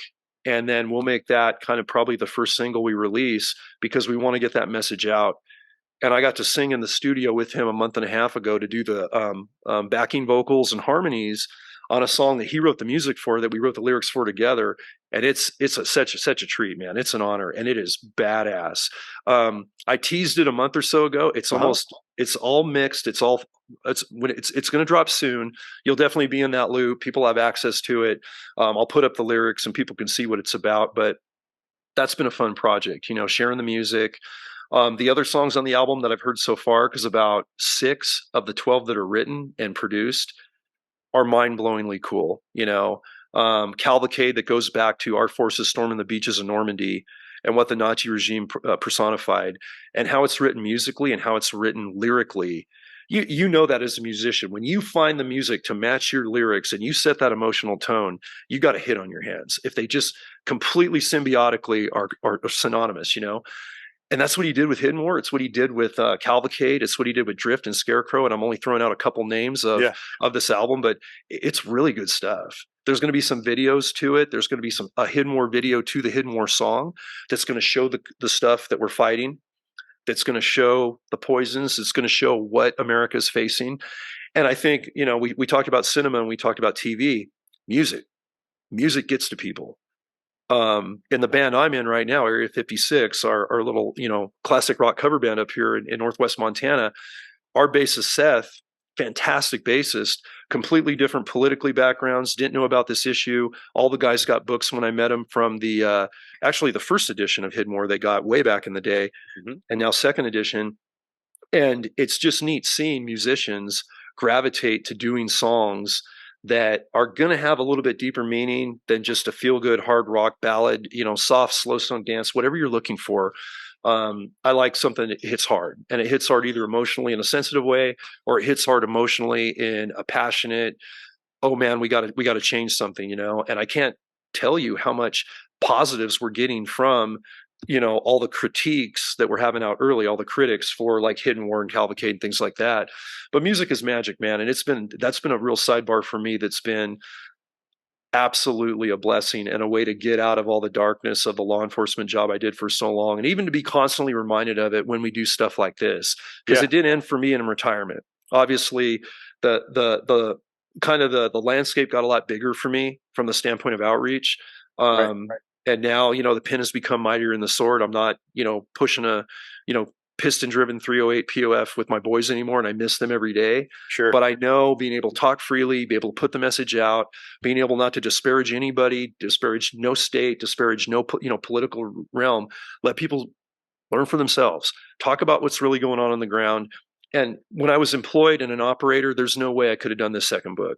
There's no way I could have been on these podcasts. There's no way I could have hosted a podcast. There's no way I could have made a feature film or a documentary, the other things that are in the works. And that's a very, very fortunate place to be, but I don't take it lightly. I don't take it lightly. And sometimes it gets a little maniacal. So when I can go rock out, and in fact, later on, you'll appreciate this, man. So we gigged up until our 2023 gig season, went right up to a Halloween gig at a local venue that we're going to play 4 times this year. Just a great spot in Troy, Montana. Normally we do a New Year's Eve gig. And this year, the host venue that we normally do a New Year's Eve gig had to close down for a rebuild and a remodel, and couldn't, host a big party because we get a pretty good crowd. So we didn't have a New Year's Eve gig. So we disbanded after an amazing final gig on October 26th, late Saturday night. And I had not seen my band brothers here at home until this last Saturday for our first Woodshed season. And we did that first Woodshed rehearsal and in Woodshed, like, being in a rock and roll band, I mean, we play 45 songs a night. And they're from all over the board. We play a 4-hour set. Sometimes we end up staying longer into a quasi-fifth set. It's ridiculous. And every year we want to keep it fresh. So we all get like a pick or two of like, what's the go-to dream song you want to play? Even if it's not a top 100 Billboard classic rock song, play something fresh. For me, it was Shine Down Daylight last year. Daylight was such a pivotal song when I was with the boys and saw them play it live last April in Spokane when they launched their arena tour. I went, for a band that's playing classics from Ozzy to Blue Oyster Cult to Rush, to Metallica to Three Doors Down to Collective Soul, and I'm just scratching, Yeah. Those are just some of the yeah, you mentioned dozens and dozens. yeah, you mentioned Jack. I mean, we do Seven Nation Army. I mean, Yep. we do a ton of stuff, but a song like you bring in something that's so new and so fresh and so maybe a sensitive side, and the crowd loved it. And we made a really unique version because we don't have a classic piano player in the band. I'm a keyboard guy, but I'm not going to play like Eric Bass does, who wrote that song, the Miracle Man there. But we actually took the guitars and the bass and recreated our bassist and lead guitar player are playing the piano part. Josh is covering Barry's drum part. I'm singing Brett's vocals, and we're doing it all in a particular key where it's kind of a stripped down version, sort of, but still has a rock element, and it's gone over really well. And we're on 8 new songs. We went through 4 of them this last weekend, and we got darn near ready to perform them in one rehearsal. That's how Nice. solid these guys are. We all get it, and like, oh wow, he wants another Rush song. I want to do a Slayer song. Okay, we're gonna we're gonna compromise here. So yeah, it's been good. It's been good, and the rehearsals are starting. We're playing 8 shows for sure this year. We're getting asked to do more. Like you being so busy with ranch and farm and everything you got going with your projects, we could do 20 plus gigs a year. We get that many inquiries up here, and none of us have the bandwidth for it. And I'm probably the worst because I'm not here at home enough, right? Because I'm on the road doing what we're doing, and that's always the priority. But this is coming out in our music, and my band brothers, man, Mike, Josh, and Seth, are just fantastic true brothers to realize, hey, we really believe in your message. We know you're going to be gone a lot. We love what you're doing, and whatever we can do to kind of support that in our music and with crowds, and we have a lot of fun on stage, and it's been a real good journey. Been a lot of fun. No, it's amazing, man. You guys are so much fun. I definitely encourage everyone to go check it out. There's some great videos you posted. Maybe we can highlight a couple here and send some links down below on that because you guys are fun, man. They're a great band. All of you, musicianship. It's really great to see. I always kind of joke about this too, is that one of these days all of us are going to form like some super group tour thing or something like that. It's like all the different people I meet throughout, chatting, and you find out someone so's a musician, plays with this little cover band, or they sit in with this group over here, whatever it may be, whether it's just singing or harmonica, or, there's tons of musicians that are playing out there, and it's neat to have that as a medium of a message, and like you said too, a good release too. So I mean, I was just gonna, before we dive into the next, I want to talk about the documentary full length things you're mentioning there a second ago, but I wanted to kind of find out when you first started playing in bands. Like, when does that? Is this a high school thing, or is it like, or like college years, or when did you kind of jump in and find this as an element of your life that you've been able to keep going for so long? You know what, man? That's a question that's never been asked, and bear with me; it's gonna be a little long-winded story. Go for it. It goes back, yeah. And then I got to talk about my bandmates and how I got into this band, and how that was right after retirement. And you'll relate, being in a band. And before we say any of that, we got to get you up here during gig season to come hang at a show, meet the guys, celebrate, do some stuff with us, because that invite is there. I'm coming. I'll cash that invite in, man. I'll bring some pecan pie from Texas or something that'll knock your socks off out there. Some hot sauce or something.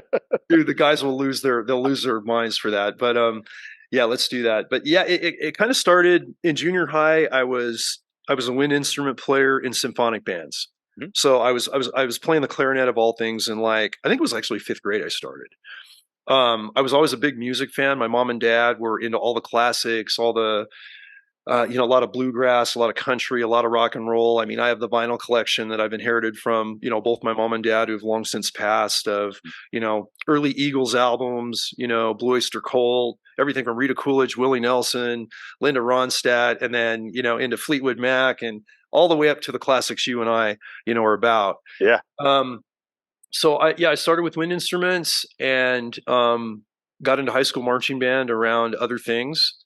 And it was a really, really good marching band, a band that was winning like national championships after I graduated. That happened after I graduated, but we were winning state. Yeah. Yeah, no, I just wasn't there at the right time because I was not the top dog there, right? But it was really interesting. It was fun learning that to choreograph, an arduous physical exertion set and play at the same time. And then I got pulled into like trumpet and baritone in some jazz bands for a while. In the meantime, I'm growing up in junior high and high school, being a Rush fanatic, being a Metallica fanatic, really liking a lot of those bands that hit us around junior high. And my sister was also a big '80s big hair girl and going to every rock show, with her fiance and stuff.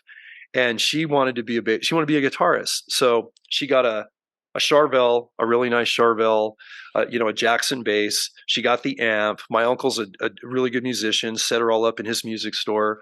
And she noodled around on it for a while and then didn't do much with it. Then she got into college and just got immersed. And we were just 2 years apart. We're both criminal justice majors at San Jose State. She's 2 years younger than me. She just retired 5 years ago from a 20-year career as a captain, San Jose Fire. Wow. Yeah, she was fire from the urban search and rescue on the ground up, with the guys, and had a good career. But we got to a point where she wasn't playing this bass. And I remember we were at a party with my brother, and my brother had a friend named Steve Erickson, who literally could pick up a guitar and play like Joe Satriani, George Lentz, Eric Johnson, you name it.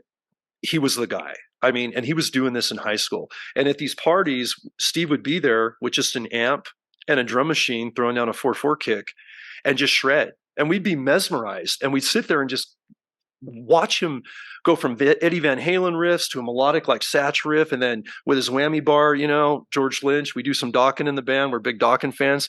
He was just tearing it up, and a good friend and a couple years younger than me. And I remember one night, he said, doesn't Laura have a bass? My sister, isn't there a bass around? That new bass she got?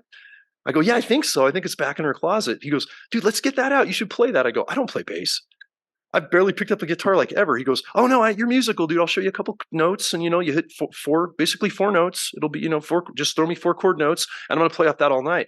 And I plugged that thing in, and I just threw him down some ascend simple. I'm on the E, maybe up to an F sharp. Now I'm doing a D, and he would just change with me, being the virtuoso that he was. Which Mike, our guitarist in Area 56, George.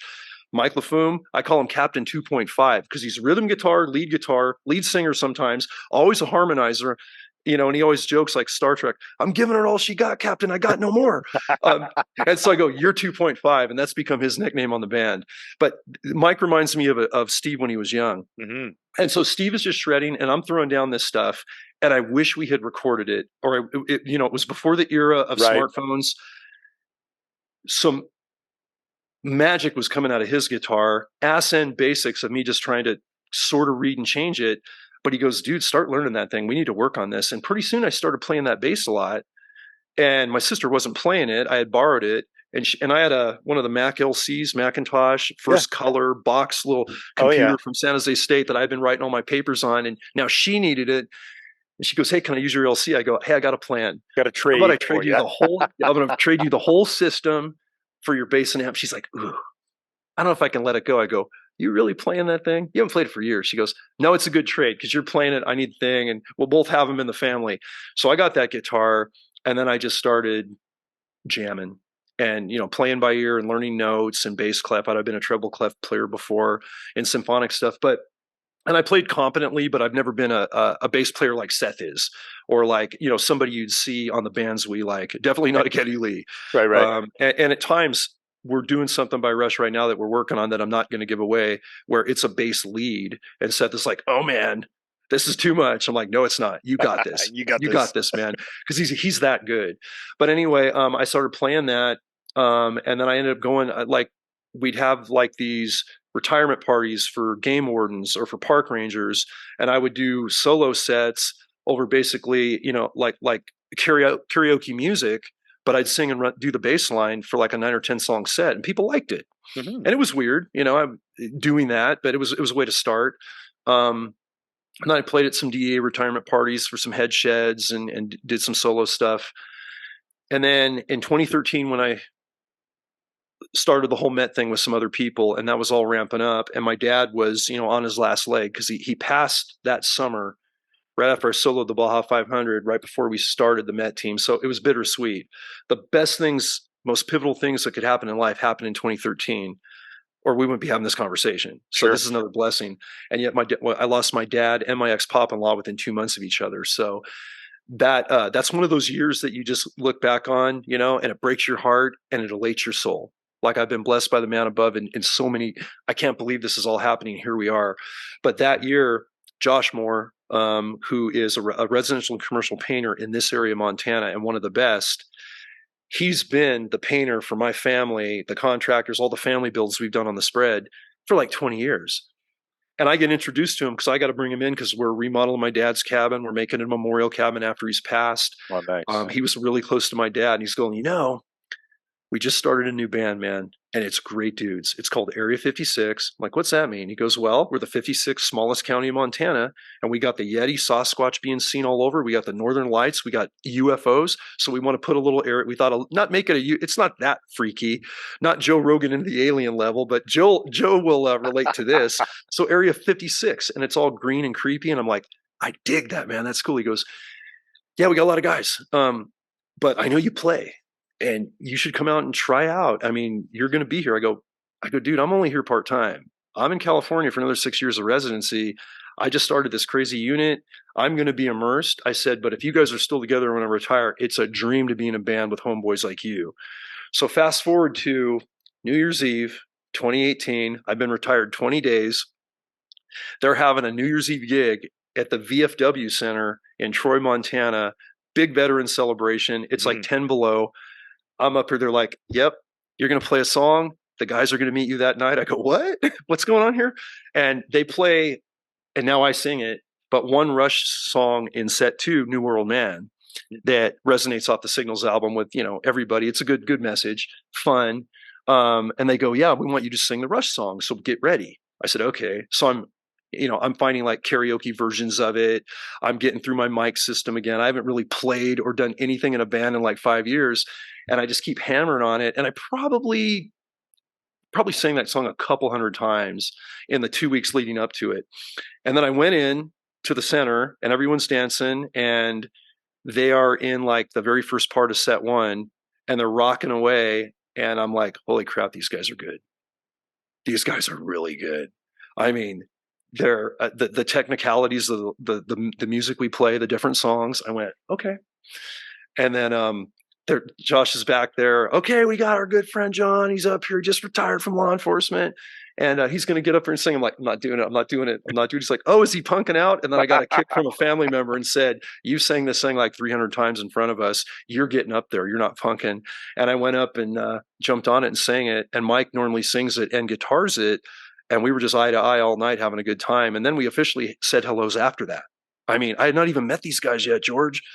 And it was magical. It was a great night.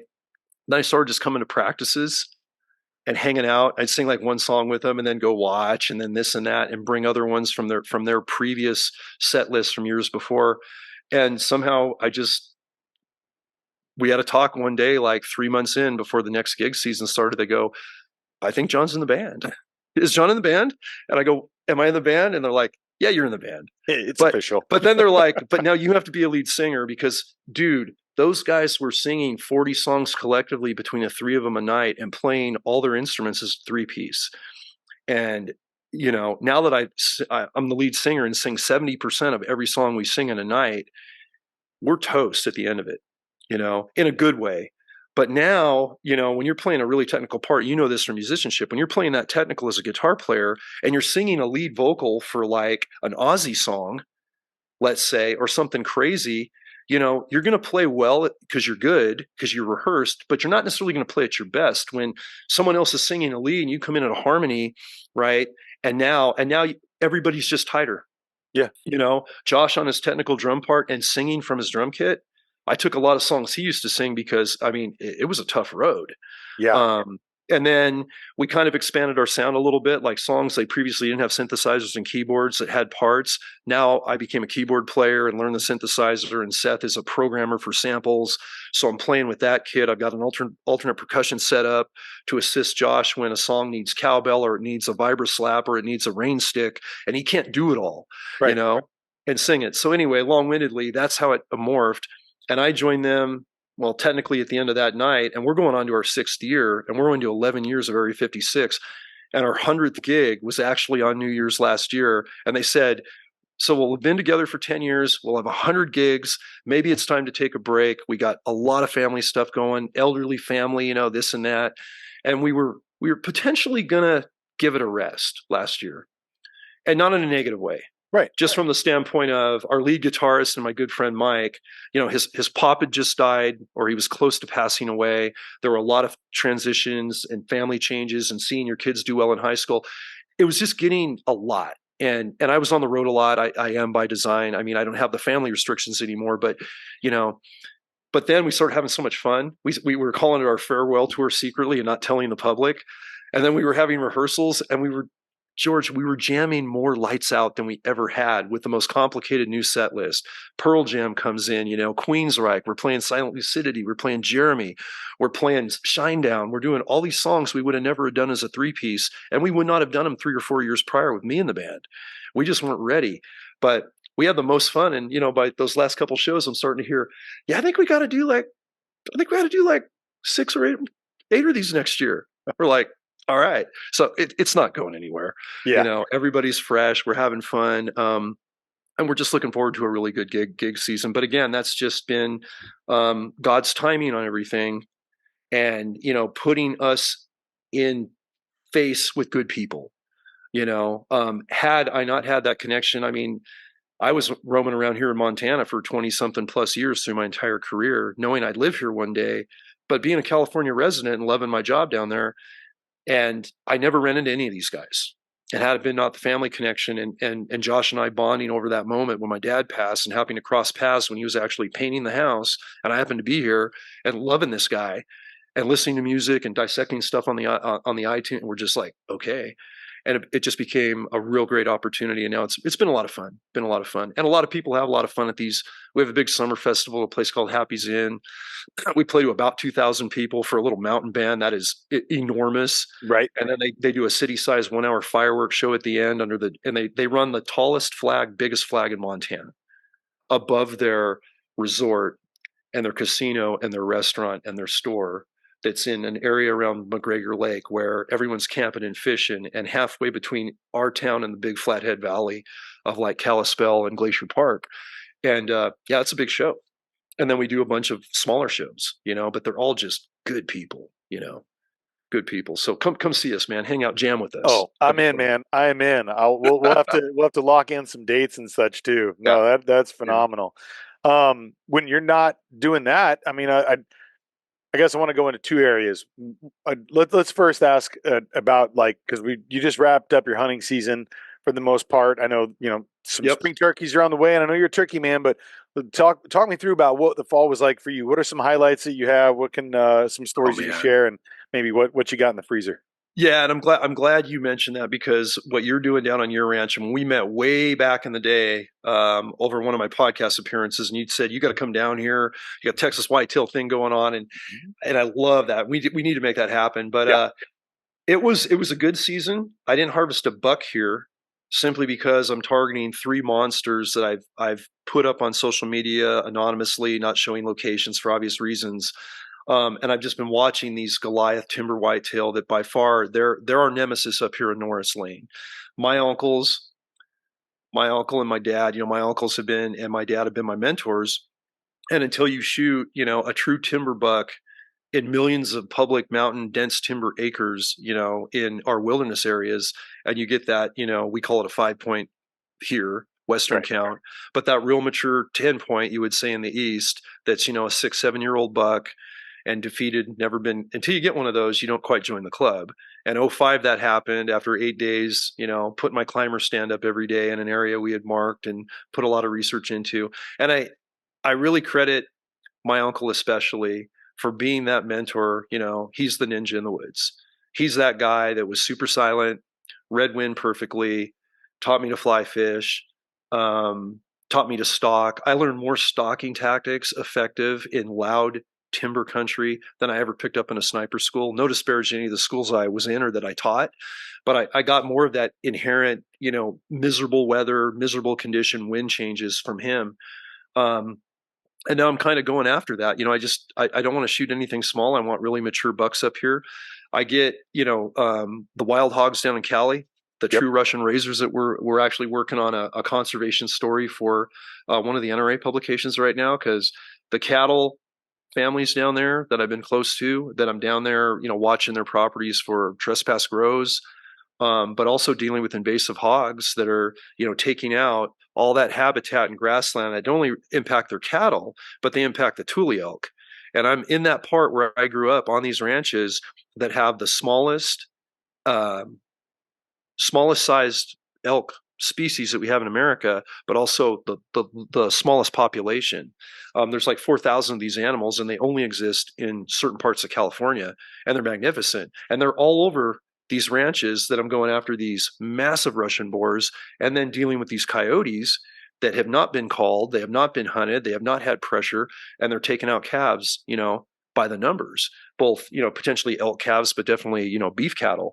Sure. Um, and I've just been really falling back in love with that when I have the time. If I'm working on the West Coast, I'm in there every afternoon or morning that I can and doing it all on foot, man, and doing the long range stuff, bringing back the sniper stuff and dealing with the new guns I shoot. And Altera Arms, I got to give them a shout out. They've been my rifle sponsor, since retirement. And that 300 PRC is Old Faithful. It is, I mean, it's a good Texas gun for about anything down there. But they built me a 6.5 Creedmoor and also a 33 Nosler when I eventually draw that brown bear tag to do that feature. Nice. And those guns are just amazing. And being able to put them to work all the time, given the generosity and support I have from a company like that, and really show that it's not just about conservation field to table, which is everything, and it's all important, but we're getting into legitimate depredation issues for habitat endangered species and really, really threatened species like the tule elk. Literally in the Silicon Valley foothills where all these groves were. It makes no sense. So I'm working with a good writer, Karen Hunter, who's with Athlon Outdoors and runs Secure It Safe's kind of marketing media. We're going to be doing an article on the absolute contradiction of how can you have this sensitive wildlife like tule elk in the Silicon Valley foothills and have a coyote population next to an urban tech capital that's doing so much damage to these calves of native species, wildlife species, and our beef cattle. And how does the cattle industry fit in conservation?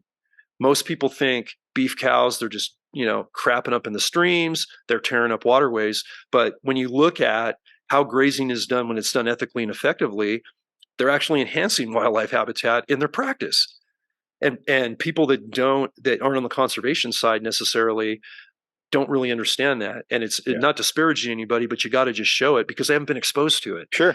You don't And know we're going until to you know. yeah, and we're going to expose this in the stuff I'm doing when I'm on the West Coast in an article for American Hunter that's going to really lay this out to all the masses that'll read it in whatever state, in whatever city, and go, wow, this is crazy. From a 400-pound true Russian razor that isn't a feral mix, hogs that were literally brought over by the Hewlett Packard Foundation, the ranch, and I'm next to the Hewlett Packard Ranch. That's where I operate.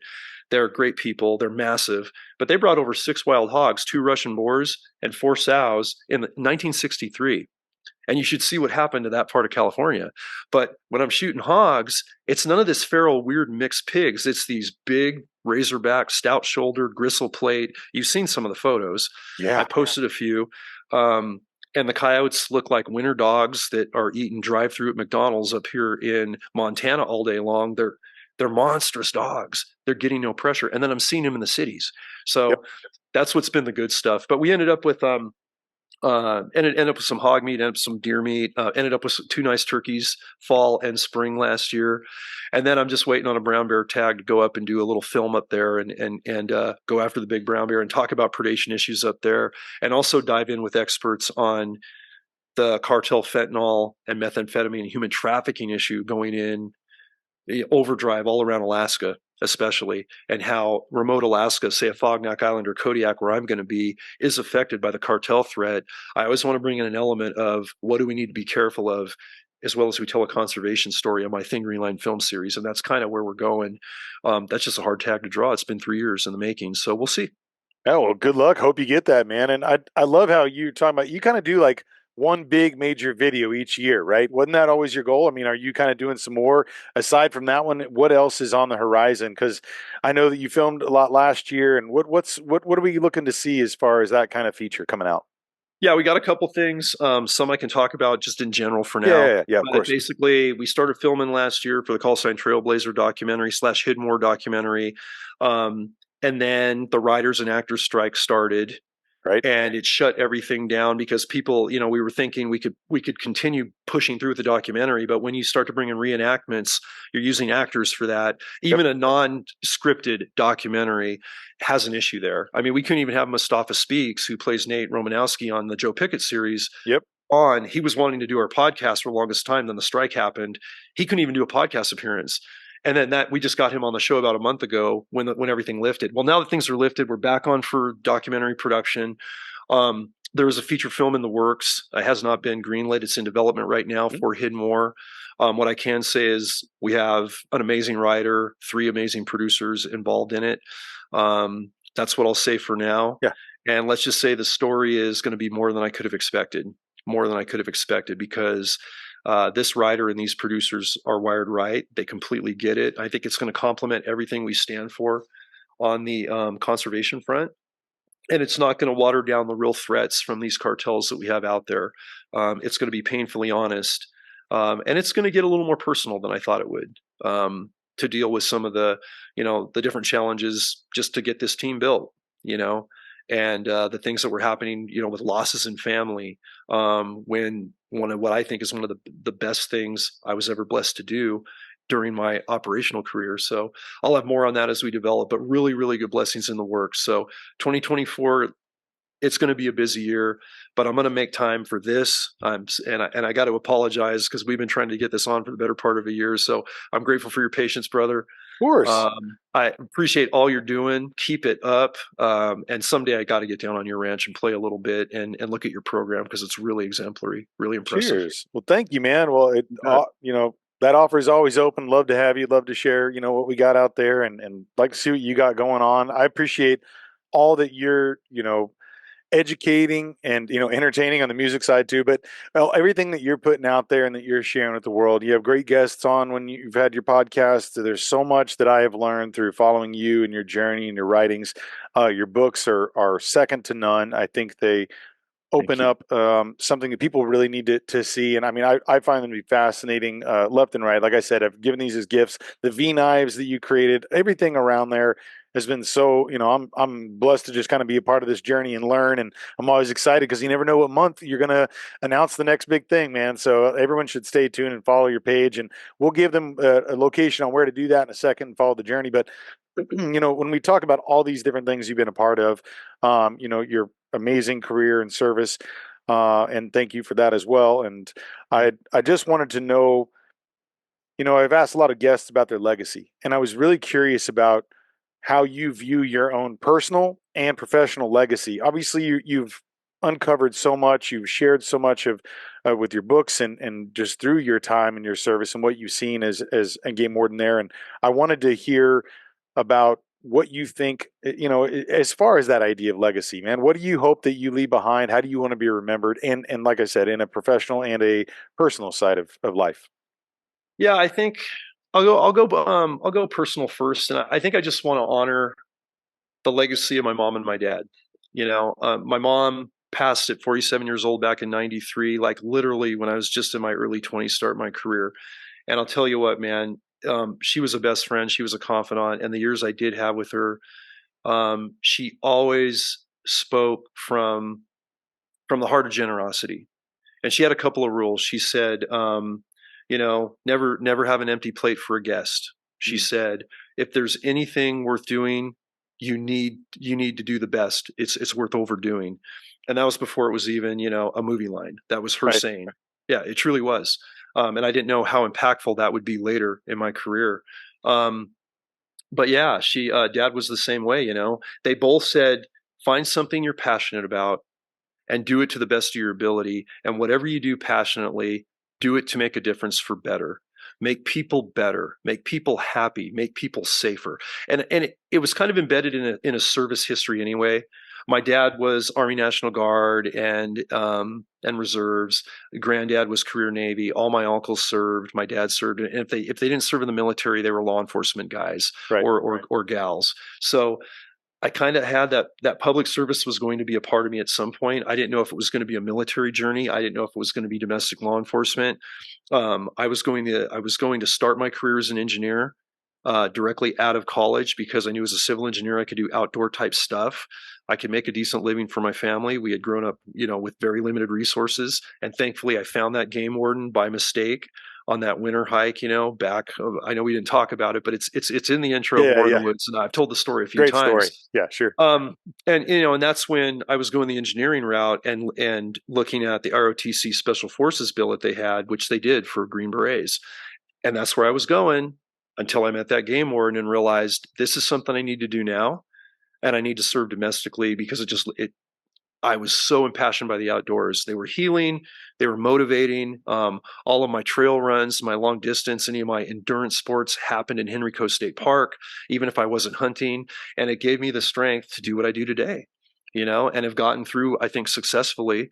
And with it, I'm still here to talk about it with you because we had a lot of close calls, as you can imagine. But basically, pay it forward. You know, do something for the greater good and just be rewarded for yourself. So everything I do is really for the message. It's really for protecting wildlife resources and public safety. I love our country. I absolutely love the blessings we have. I will never disparage another nation, but I've been all over the world, and I can say even in our worst day, we've never had something better. And my legacy is to be that person to say it's worth fighting for, to protect, be good to everybody around you, be humble, be a simple man. And one of the songs I brought to the band that we had to play 2 seasons ago, and it was my mom's message, be a simple man. And Skinner got it right. Shinedown did it great. Whoever's covered that. I can't tell you how emotional I get on stage and the crowd gets when we talk about that. And I always tribute that to my mother who died so early and my dad's legacy. And that's on the personal. That's a little bit of personal and professional. Yeah. I think it kind of answers it both. Did I get it right? Or did it Yeah, make no. sense? Did I get my legacy right? No, it does, man. I mean, it starts the family there too, but I think, your history of your family being, people of service, men and women, and, to be then you wanting to be a part of something and giving back, and you found your calling, you found the thing that you really felt was right for you at that time, and then to see where that career took you and the things that, the unexpected. I bet you never could have written out this journey No in the way. sense of what it came through, and this illegal growth, the cartel and the influence, and now here you are. you know if you would have told your 22-year-old self then, hey, by the way, you're going to be testifying to Congress and, talking to them about these issues, you would have been No like, way. what? Yeah. And Yeah. you're gonna be playing in a very nice, successful rock band. But like those things that you never know where your journey is gonna take. But as long as I think you stick to your core beliefs, you're honoring yourself, your family, and you're wanting to give back, and you stay true and trying to be a better person each day. No matter what it is you're going to do, you're going to leave behind something that's going to be monumental. And everything you've done, I mean, I always think about these kinds of things too, like podcast, right? There's like a little nugget of our timeline that we've left Yeah. behind. You being a podcaster too, like, and then you look at your books, and then your musical recordings and things that people can sit back. There's a certain point in time where your life lives on through that echoing continuation of all the things that you've produced and been a part of. How many articles have you written?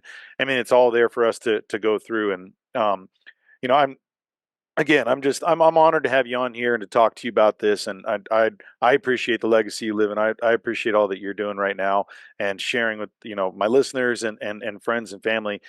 You've been a very important person in my life, man, I'm just so thankful to all the things that you're doing and putting out in the world, and it's just a great thing to be on the journey of. And you always got my support. If there's anything I can ever do to help accentuate or throw a spotlight on what you got going, we're going to get you back on here and throw that out there. So I just want to say thank you. And for those who are wanting to learn more about what you got going, will you give us websites, your social handles, your podcast, just like kind of give a little review of everything so people can dive in and jump in where they want? You bet. We'll start with website, George. And by the way, honored to be here, brother. Thank you for having me. And I look forward to just continuing the process, man. This has been an amazingly fun conversation, and I appreciate it. You can reach me. My website's just johnnorris.com, JOHNNORES.com. It has most of the updates with books and TV and projects, teaching, speaking. I do speak all over the country on these issues. If anybody wants that, I'm going to be on the road a lot, March and April, multiple states with law enforcement teams primarily, but civilian groups as well, conservation groups. I'm on Instagram at John Norris, JOHNNORES. There's a lot of posers trying to steal my content, so look for the blue check. Yes. Because I fortunately got that blue check recently, because I had a lot of people being scammed by some faker out there, being asked for money and all kinds of goofy stuff. So it Oh, was I hacked remember pretty. getting one of those. Yeah. They're like, Yeah. I'm arrested. I need money. I'm like, oh, really? Oh yeah. Yeah. This Good is, luck with that. I was like, that's So funny. You're yeah. the second John Norris account. You're not the real one. Yeah. It was, but I remember there was something like that. It was crazy. No, it really happens, man. And on Facebook, same thing, just JOHNNORES. The thing you'll see is on my link tree, it'll get you to my Recoil TV films, part of Recoil TV. Also, my YouTube channel is just the thin green line John Norris YouTube channel. And it has everything from full films to documentaries to news pieces to product testing of the very gracious sponsors I get to work with, and some diversity there. And I encourage anybody to reach out if you have anything you want to know about going into the game warden career. More on the cartel issue, more on the issues we face in America. Anything I can help in any way, please email me. And you'll get to my email. It's trailblazer413@yahoo.com, but you'll get to it through the website as well.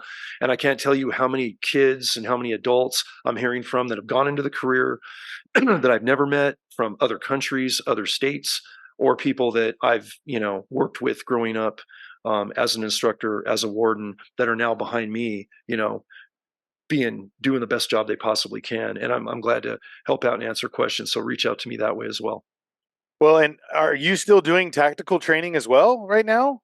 I'm I doing know. a little bit of it. Okay, because that I'm was doing as another much. level that you've done before that I wanted to make sure I mentioned. I mean, that we could be sitting here for 5 hours, like talking about all the different things. But Yeah. I just, if you're still involved with that, I wanted to just have you give a plug on that and what people can expect when through your firearms Yeah, training, I'm tactical glad you training. brought that up, George. And I do have that on my website, especially as a tactical training element. I can pull off about 4 classes a year, Mhm. between one-on-one up to one-on-4. And I'll do them on the West Coast in certain conditions and certain ranches I have access to. Excuse me, and also up here in Montana.